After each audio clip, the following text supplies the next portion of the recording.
Good morning, Life Point Church. Good morning. Good morning. Good morning. Yeah, it's a good morning to be here.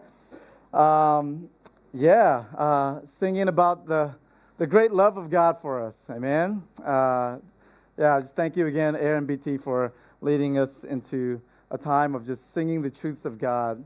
I know that, we need to hear the truths of God sung over ourselves and over our hearts and our lives each and every day. Amen. And so a good reminder to us, so thank you very much. You may notice a couple of things here. We've got some guests here to my left here. This is the team that we've told you guys about over the last few weeks, that we have a team from the U.S., from one of our campuses in the U.S. And so they're here with us this week to be with us, to serve with us, and to see what life and ministry looks like here. And so we're so glad that you guys are here. Thank you for being here this morning. Hopefully the rain will hold off a little bit for them while they're here, right? They came right in the middle of rainy season, and so we're going to continue in our series through Hebrews chapter 11 called By Faith, and this is a series which we've been looking at, which talks about what faith is, and then there's this list of heroes of the faith, if you will, men and women who have displayed great faith in their lives, and we've been looking at what we can learn about faith through looking at their stories. And so this morning, last week we looked at Abraham, and in the section on Abraham is the longest section of Hebrews 11. This week is one verse, okay, one verse, Hebrews 11:22. Now, before I get to that verse, I want to share just a quick story with you. When I was in middle school, I had a very short-lived track and field career. I just started getting into sports, and the sport that I finally settled on was football.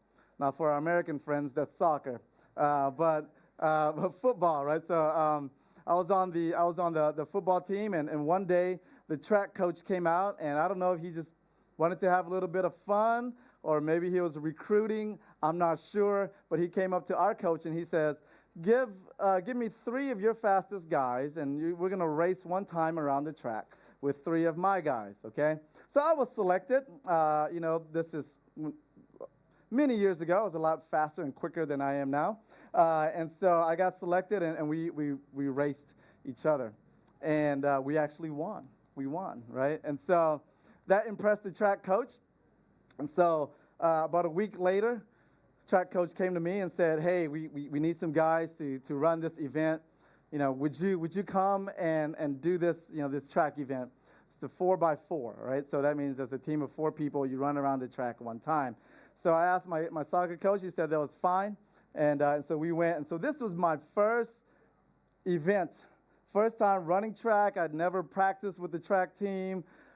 I don't know how to pace myself. I don't even know.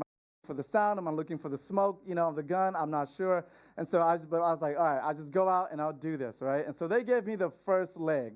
So that means I'm the first guy to run around the track. And I looked at the coach. I said, what am I supposed to do here, right? And he says, just run as fast as you can around the track, okay? So I said, all right, I think I could do that. So stood there, heard the gun go off, and took off and ran as fast as I could. And man, it's like Forrest Gump, you know what I mean? Like I was running like the wind blows. And so I was going as fast as I could. Man, I was sitting here thinking, these dudes are slow. I'm sitting here, I'm killing them. I'm so far ahead. I go around, I'm halfway through, I'm still ahead. Man, I think I could win this thing. I could beat these guys. We come around the third quarter, and my body is starting to give up on me, right? I've been running full speed, this entire time. By the time we get to the last stretch, my body was giving out. My lungs were about to explode. My legs felt like noodles, and I could see the finish line, and I'm going there, and right at the end, the other guys just came right by me, right? They just came right by me, and I practically stumbled across the finish line before I could even hand the baton off, and that was it. That was my one and only event. After that, I decided it's going to be football for me and not track. I spent the rest of the track event just dying on the bleachers. Okay, and so I share that story because it reminds me, right, of what we're going to talk about today. And that is this truth that we can see in life, and that is it's not always about how you start, it's about how you finish. It's about how you finish. And when we look at the life of Joseph today, that's what we're going to look at. We're going to look at somebody who not only lived a faithful life, but he died a faithful death.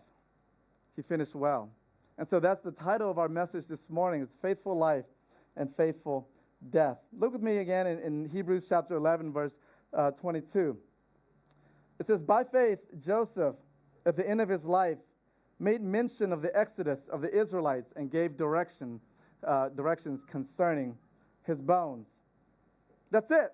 That's the only verse that we have on Joseph in Hebrews chapter 11. I think this is really interesting, right? We read about all these different characters from the Old Testament, and they have different numbers of verses. And we saw last week, Abraham, rightly so, had a ton of verses, about 11 verses on the life and the story of Abraham. And then we get to verse 22, and this is one verse on Joseph. Now, if you look back and if you know a little bit of the story of Joseph in the book of Genesis, he wasn't a minor character. Joseph's story was very prominent in the book of Genesis. In fact, from Genesis chapter 37 all the way to chapter 50, and there's so much that you can say about the faith of Joseph, all right? But the author of Hebrews decides to just give one verse, and really that verse talks about his death. It talks about the end of his life and what he did at the end of his life. And so again, I think what the author wants us to see here as it relates to Joseph and as it relates to faith is that it's not that when we have faith in God, it leads us to not only live faithfully, but to die faithfully as well. What does that mean? What does it take to die faithfully? Most of us, we don't like to think about death, right? I mean, each day when you wake up and you go to work and you go to school, are you thinking about death? Probably not. You're not. You're thinking about, I'm going to have a whole day today. I'll come back home. I'll see my family. We don't think that this moment, this day, this is when I go. We don't like to think about death because it's very uncomfortable. And really, the only time that we think about death is when it invades our life. When we have a friend that dies. When we get that diagnosis from the doctor. Right? Or when we read about it in the news. Right? We only think about death when it is forced upon us and when it invades our life. But the reality is death is certain. Death is certain. All right? Unless the Lord returns, you and I are going to have to face the reality of our physical death. Death isn't just for those who are the elderly, or it's not just for those who have a terminal illness. Death is certain for all of us. We know this, right? And the longer you live, the more you know this. The longer you live, the more, unfortunately, you'll have friends who pass away or a family member that passes away. The longer you live, the more that you have to face the reality of death. So how do we prepare to face death faithfully? How do we die a faithful death? I hope that we can answer this question as we look at the life of Joseph this morning. As I mentioned, the story of Joseph, it's a very prominent story in the book of Genesis, 13 chapters in Genesis. So, of course, we're not going to go back and read every single detail, okay? But we're going to do sort of a quick flyover, give you a brief summary of his story that we find in Genesis. And we're going to look at what it means that he lived not only a faithful life, but he died a faithful death. And so we're going to look at this in two parts this morning. The first part is to see how Joseph lived a faithful life, living a faithful life. And the second part is we're going to see how he died a faithful death. Okay? So, again, Hebrews 11:22 only mentions the death of Joseph. It says that when he was at the end of his life, this is what he did. But for us to understand his death, we've got to obviously look back at his life. So let's look at how Joseph lived a faithful life. So if you would go with me and kind of remember the story of Joseph. Okay, last week we talked about Abraham, right? Well, Abraham had a son named Isaac, who was the child of promise. Isaac has a son named Jacob, one of two twins. Remember the story of Jacob and Esau? Well, Jacob, he has 13 children, 12 sons and one daughter. And so 10 boys were born. Then there was number 11, which was his daughter. And so her name was Dinah. And then after the 11th child number 12 was Joseph, okay? And then after Joseph, there's Benjamin, number 13. And so when Joseph was born, he immediately became his dad's favorite child, right? Raise your hand if you are a favorite child in your family, okay? All right. So my sister and I, we have this argument all the time. So my mom had 10 kids. I'm number 9. My sister's number 10. And so she thinks, because she's number 10, she's the favorite, right? And so we would always have this argument about who's the favorite. And so growing up, I would have always asked my mom, right? I was like, Mom, you had 10 kids. How you've got to have a favorite, right? And so my mom's answer to me would always be, no, my love is divided equally among all my children. I'm like, very diplomatic, Mom, all right? And so how many of you guys, parents, all right? Let's parents, surely we've got a favorite child, don't we, right? So I'm going to count to 3, and on 3, I want you to shout out the name of your favorite child, okay? So 1, 2, I'm kidding, we're not going to do that, okay? We're not going to do that. But, yeah, now we're going to have conversations, right? Kids are like, so, Mom, Dad, who is it really, right? But, Jacob would have answered, no, I've got a favorite child. It's Joseph, okay? It's Joseph, all right? Genesis 37:3 tells us clearly that Jacob loved Joseph more than his other sons. Now, why? Well, that passage tells us is because, that Joseph was born to him in his old age. Right, so by the time Joseph was born, maybe he felt like he was more of a grandpa, right? Like it was the child of his old age. However, I believe that there is another reason why Joseph was Jacob's favorite. I believe that Joseph was his favorite because Joseph was the first child born to Rachel. It's my own theory. Okay, we remember the story of Jacob. He loved Rachel. But then he got tricked into marrying her sister. Remember that? He worked extra few years to get to marry them both. And so things got sorted out, and he ends up with 2 wives. Remember this? Both sister wives, okay? To make matters worse, Rachel was barren. The woman that he loved first and wanted to marry, she was barren. She couldn't have kids. And so Leah, the sister, was having all these babies. And Rachel, she couldn't have any kids. And then they tried different things, and it's kind of like Abraham. They, well, here's my servant and all this stuff. And finally, 11 kids later, Rachel finally gets pregnant, and she gives birth to Joseph. So, yeah, we know as a father, Jacob, I'm sure he loved all his kids, but this one had a special place in his heart. This is the child of my beloved. This is the child of the woman that I truly loved from the beginning. Right? So I believe this is why he loved Joseph as his favorite. So of course, as the favorite, if you are the favorite, you know that you're treated a little bit differently, right? And so when Joseph was 17 years old, he was given a special robe, right? So imagine this, right? Imagine if you need to go to school and your dad gives you, 10 baht to, hey, hop on the bus to go to school, okay? สาย46, okay? Right? Like hop on the bus, นั่งรถเมล์ไปโรงเรียน, okay? And then they tell your brothers, they tell the rest of your brothers, go to school, go on the bus, and then they come to you and say, oh, don't worry, son, I'll call a Grab for you. Grab car premium. How about that, right? I'll call a Grab for you.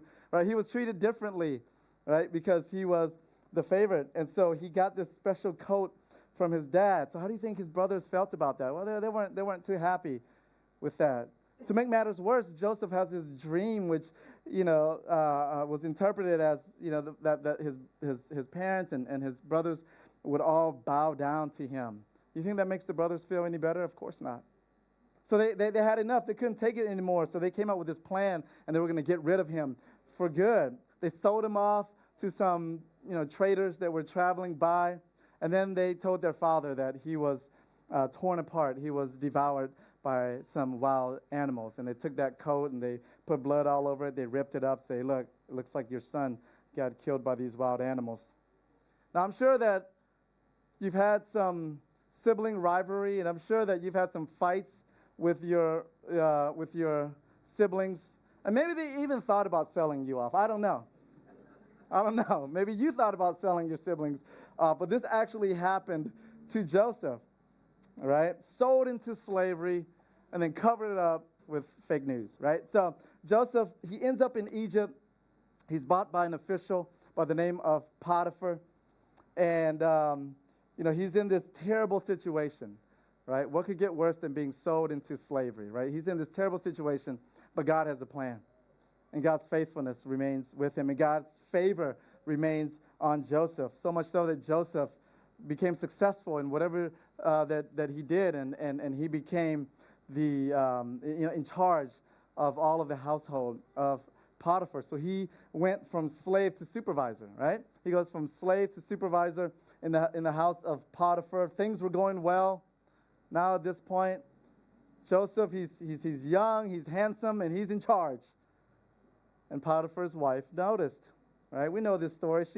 She noticed, okay? And so she wanted to get to know him a little bit better. Right? We've got kids here. She wanted to get to know him a little bit better. But Joseph maintained his integrity. He maintained his faithfulness to God. Remember, Joseph lived a faithful life, so he maintained his faithfulness to God.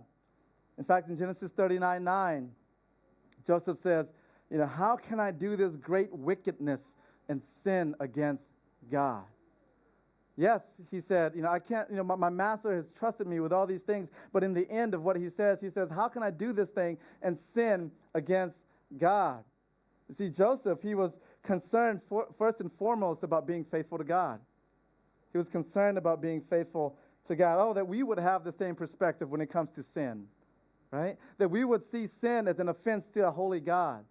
A lot of times we don't see sin that way. Oh, that God would give us that perspective, that when we think about sin, it's not just about how we're hurting other people, but about, first and foremost, how we are committing an offense against God. Joseph was faithful to God in refusing Potiphar's wife's advances. Well, she was somebody who wasn't used to getting rejected, and so she turned the tables on him, and she accused him of trying to seduce her. My own opinion, I think Potiphar probably knew in his heart that Joseph was innocent. Okay? I think Potiphar knew his wife. Now, I don't have any biblical evidence for this, but in my opinion, I think he probably knew that Joseph was innocent, but really he had no choice. Okay? So he had to put Joseph in prison. And so Joseph goes from slave to supervisor to prisoner. Right? You're going to see this theme in his life, this roller coaster, right? He goes from the bottom, then up, and now he's back down on the bottom. But God's favor remained with Joseph even when he was in prison. Because when he was in prison, because God's favor remained with him, and he was put in charge of the prisoners. So he goes to supervisor of the prison. While in prison, he starts a dream interpretation ministry. Okay, no. While in prison, he meets a couple of guys who have troubling dreams. Okay, and so Joseph thought to himself, I've had a couple of dreams. Okay, I know a thing or two about dreams. And so he interpreted these dreams for them. And then when they left prison, one of them, got taken out of prison and was promoted again. He says, "Hey, don't forget about me. Okay, I interpreted this dream for you. Hey, remember me." Did they remember him? Of course not, right? So of course not. So Joseph remained in prison. He was forgotten. Years later, the Pharaoh started having nightmares. And when his personal advisors, his counselors, couldn't interpret the dream for him, Joseph was called up from prison to interpret these dreams for him. And notice what Joseph says, right? Joseph says to him, this is not me. I can't do this, but God can. God can give the interpretation. He lived a faithful life, right? He was faithful to God. He didn't say, yep, it's me, dream interpreter, right? Call this number and I'll interpret your dreams, right? No, he didn't give the credit to himself. He says, no, God can interpret these dreams. And so, again, notice that how much he's matured over the years. All right, 17-year-old Joseph in Genesis 37 says, hey, I got this dream, folks. You're going to bow down to me. Check out this dream I had. By the time he becomes a man and he's in this prison, his faith has been tested. He's gone through some trials, right? His faith has been hardened. His faith has been strengthened through trials and through seasons of suffering. And finally, in Genesis 40, he says, it's not me, it's only God. It's not me, it's God. It's God who can give you this interpretation. And God did give the interpretation for Joseph to tell Pharaoh. Pharaoh was so impressed with the interpretation of the dream that Joseph was promoted to second in command throughout all of Egypt. See, the dream says that there's going to be 7 years of fruit and 7 years of great harvest, but then there's going to be 7 years of famine. And Pharaoh said, I can't think of anybody else that I would want to put in charge of this famine relief program. All right? And so Joseph was promoted. And so now Joseph is back on top. What a roller coaster ride, right? Sold into slavery, promoted to supervisor in Potiphar's house, falsely accused and then thrown into prison, then promoted again to second in command in all of Egypt. And through it all, God was faithful to Joseph. His favor rested upon Joseph, and Joseph's faith in God never wavered through the ups and through the downs of his life. He remained faithful. Joseph's life showed a pattern of faithfulness through seasons of pain and joy, through seasons of disappointment and success, through the circumstances of his life. Joseph's faith continued to grow and mature. And he learned that God is in control. He learned that God orchestrates all the events of his life. He learned to depend on God, to wait on God's timing, and to trust God in all the circumstances. That's a faithful life. That's a faithful life. To trust God and to depend on him through all the ups and downs of our lives. So Joseph became second in command to Pharaoh, and then just as the dream foretold, a famine came about, and then his brothers, remember his brothers? They traveled to Egypt to buy grain. So, of course, guess who was the director of the famine relief program? It's Joseph, right? And they are now standing in front of Joseph asking to buy grain. Again, by this time, he's no longer the 17-year-old kid that was thrown into the pit and sold into slavery. No, he's a grown man. He looks different. He spoke a different language. They didn't recognize him at all.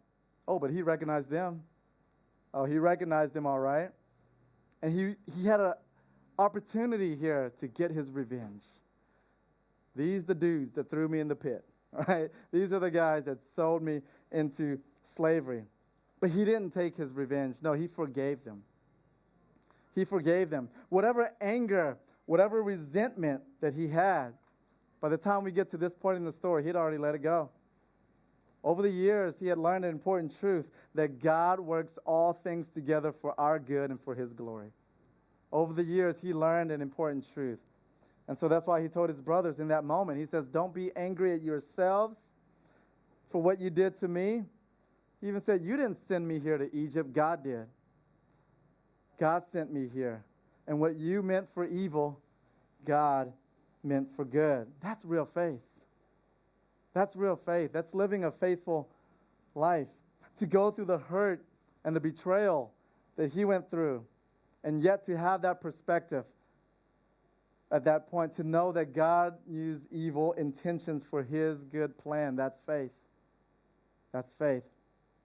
But that kind of faith didn't just grow overnight. It was cultivated over a lifetime of faithfulness. A lifetime of faithfulness. And a faithful life is the pathway to a faithful death. A faithful life is how you get, when you get to the end of your life, when you've lived a life of faithfulness, that is how you can die faithfully. It doesn't just happen in the last moment on your deathbed, right? But it is cultivated throughout your life. So that's what we see. We're going to look at the second part here. We see that Joseph not only lived a faithful life, but he died a faithful death. So after Joseph revealed himself to his brothers in Egypt, after he forgave them, he had his entire family relocated, right, to Goshen, which is the best area of Egypt. They were relocated there. All his remaining family, where he could take care of them in Egypt. And in Genesis chapter 50, we get a glimpse into the very final moments, the last days of Joseph's life. So look with me in Genesis chapter 50, verses 22 through 23. It says, "So Joseph remained in Egypt, he and his father's house. And Joseph lived 110 years. He saw Ephraim's children of the third generation, and also of Machir, the son of Manasseh, were counted as Joseph's own." So what we read here in the last days, all right, he spent his last days with his children and with his grandchildren. You ever wonder what Joseph was like in his last days? 110, it's a long time to live, right? By the time he gets to his last days, what kind of man was he? Maybe he was a grumpy old man, right? You know, old people were just grumpy, right? They've seen enough of life, you know. They get to the very end and they're just grumpy, right? Maybe Joseph was filled with hatred and bitterness. Maybe he thought back of all the terrible things that happened in his life and all the people that wronged him. Maybe he held on to the anger that he had for Potiphar's wife for getting him in the prison, or for the cupbearer who forgot him in the prison. Maybe that's what Joseph was like. Maybe he was angry and bitter and grumpy as an old man. No. I believe Joseph's last years were filled with joy. You say, how do I know this? All right? The clue is in the names of his children. All right? See, back then, names were important. People chose names for their children to reflect or express the particular situation that they were in. For example, okay, my son, his name is Kairos. Okay, it's a Greek word that means the appointed time of God. All right? And we chose that name for him because we just moved to Bangkok when he was born. And we wanted that to reflect the fact that this is the right time for us to be here in Bangkok and to serve the Lord here. And so we named him Kairos to remind us that, you know, God's timing is perfect, right? We see that all throughout the scriptures, right? That when somebody is born, the name that is given to them reflects the situation that is going on and what they were feeling, okay? And so for example, Joseph, his name means may he add, may the Lord add more. That's what Joseph means.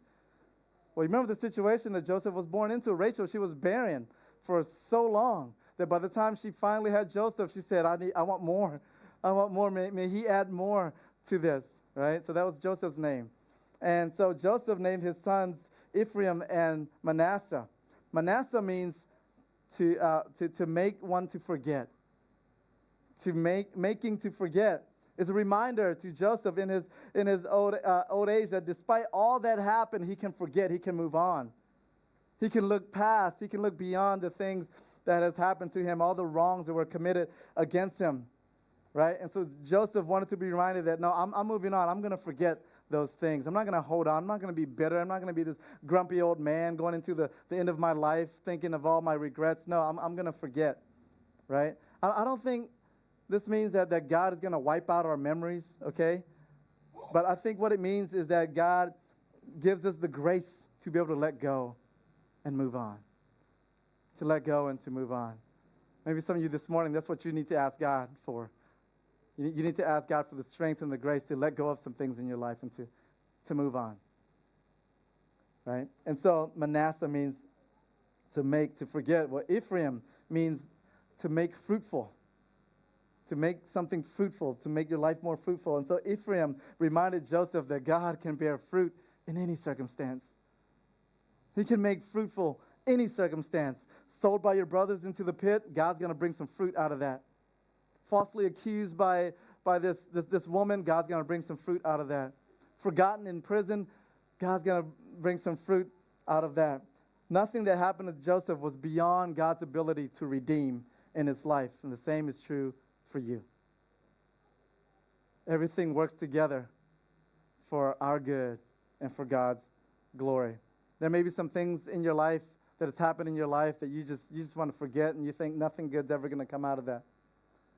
God never wastes a season of your life. God never wastes a season or experience in your life. It may take some time. It may get to the very end of 110 years for you to put the pieces together, right? But God is going to make it fruitful. And the truth is, we look at Joseph's life, and I doubt any of us are going to have a life that is more messed up than that, right? To face some of the things that he faced. And yet, you look at his life, and God bore fruit out of it. And so by faith, we can know that God will bring good out of the worst mistakes and wrongs in our lives. Amen? Amen? And so faith allows us to get to the end of our life, to face the end of our lives and not look back with pain and regret, but with joy. That's what faith allows us to do. But not only that, it allows us to face the end of our life with confidence as well. Look with me again in verse 24 of chapter 50. And Joseph said to his brothers, again, this is the end of his days, coming towards the last part of his life. Joseph said to his brothers, I'm about to die. But God will visit you and bring you out of this land to the land that he swore to Abraham, to Isaac, and to Jacob. What was Joseph doing at the very end of his life? He was still confident in the promises of God. He didn't say, you know what? I know he told great-grandfather Abe that we're going to be in that land, but it doesn't look like it, does it? We're sitting here in Egypt, okay? No, he held on. He held on to the promises of God even to the very end. And he told his brothers that, don't give up on this. I trust God. It's still going to happen. He says, I'm about to die. I'm not going to see it. I'm about to die. But listen, God will visit you. He will come back. He will be faithful. And he is going to bring our people, take our people out of this land and take our people to the land that he promised to our forefathers. See, Joseph had seen firsthand the faithfulness of God in his life. When he was in the pit, when he was in the prison, when he was, wherever he was, he had seen firsthand God's faithfulness. And so that built up this confidence. I can trust God. I can trust God. We may not be able to see it right now, but I trust and I believe in his promises. That's what it means to live by faith and not by sight. That we're living by the promises of God. Joseph knew that God was going to do this. He knew that this was going to happen. When we think about what happens after Joseph dies, right? We know the story. We know that the Israelites end up being slaves to the Egyptians and for 400 years. We know that. But did you know that was foretold from the very beginning? Did you know that? You know that was told to Abraham? In Genesis chapter 15, verse 13 through 14, if you look with me there, this is long before Joseph, okay? This is to his great-grandfather, Abraham, or as we talked about last week, his name was Abram. It says, Then the Lord said to Abram, Know for certain that your offspring will be sojourners in a land that is not theirs, and will be servants there, slaves there, and they will be afflicted for 400 years. But I will bring judgment on that nation, on the nation that they serve, and afterward they shall come out with great possessions. Isn't that incredible? A long time before Isaac, before Jacob, before Joseph, and before the 400 years of slavery, it was told to Abraham that this was going to happen. And this is what Joseph hung on to, right? No doubt Joseph knew this because it was passed down from his great-grandfather. He knew that this was going to happen. And so at the end of his life, he began to put the pieces together. Sojourners in a land that is not ours. Man, we're in Egypt, right? And they're going to be servants there. Joseph's like, I'm second in command right now, but maybe that's what's going to happen afterwards. And he says, but he's going to bring us out. And so that's why he held on to this promise. And this is why he was able at the end of his life to tell his brothers, I'm about to die. But you guys keep going. Keep going. Keep trusting in God. His promises are sure. He is going to do this. He was confident that the promises of God would come true even in his death. That's faith. That's faith. As we get to the end of our life, are we going to be confident in the promises of God that it will come true? That's faith. This is inspiring to us, right? Again, as I mentioned when we began this series, I hope that as we go through these stories that God can use it to inspire and to grow our faith, right? That we can die with confidence, knowing that when we leave this world, God is still going to be faithful. This is what I rest in. I know that when I leave this world, that God is going to be faithful to my children. That God is still going to be faithful to my children and my grandchildren, even if I don't see it, that he is going to be faithful. So faith allows us to die with joy, with confidence, and lastly, as we close up, with focus. Remember the passage from our focus passage, Hebrews 11:22. It says that he got to the end of his life, and what did he do? He gave directions about his bones. Okay, we were just joking earlier about I'm gonna put that in my will. What I want people to do with my bones, right? No, I won't. Okay, so but that's what it's talking about. Okay, he in verse 22 he tells them what to do with his bones. What is he referring to? We find this in Genesis chapter 50, verses 25 through 26, what he told them to do with his bones. It says this, then Joseph made the sons of Israel swear, saying, God will surely visit you, and you shall carry up my bones from here. So Joseph died, being 110 years old. They embalmed him, and he was put in a coffin in Egypt. He wasn't worried when he faced death. He wasn't worried about what was going to happen when he died. No, he knew where he was going to go because he had faith in the Lord. His faith showed that he had a clear focus, even to the last days, about what he wanted, what he wanted them to do with his bones. He knew that they were going to be on a journey back to the promised land. He had that confidence. He knew it. So he says, you know what? Don't get rid of my bones, okay? I want to be buried over there. Can you imagine having that faith, right? Knowing that 400 years later it's going to happen, right? And to give those kinds of directions. Joseph knew that he would die in Egypt, yes, but that centuries later that his people would pack up and they'd go to the promised land, just as God promised, right? And that's what happened.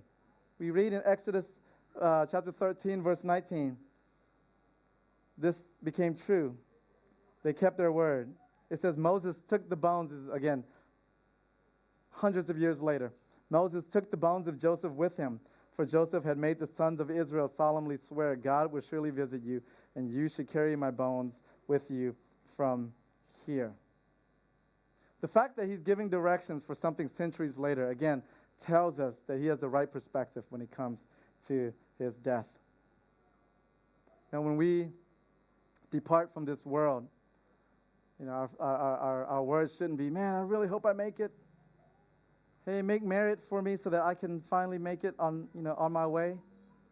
Right? Oh, don't forget about me. No, those shouldn't be the words of those who live by faith. Our words should be trust in God. His promises are true. Remain faithful. Hey, I'm about to be gone, but you press on. You press on, right? I'll see you on the other side. I'll see you at the resurrection, right? Real faith can free us to face death without fear. And when we spend our lives living faithfully, when we spend our lives building more and more faith through the trials and the suffering and the pain and through the ups and the downs, when we spend our lives living faithfully, what we're doing is we're fortifying our hearts to be able to leave this world faithfully, with joy and with confidence and with focus. What about you? Are you living your life faithfully for the Lord so that when your time comes, you too will face death with joy and with confidence and with focus? Let's pray.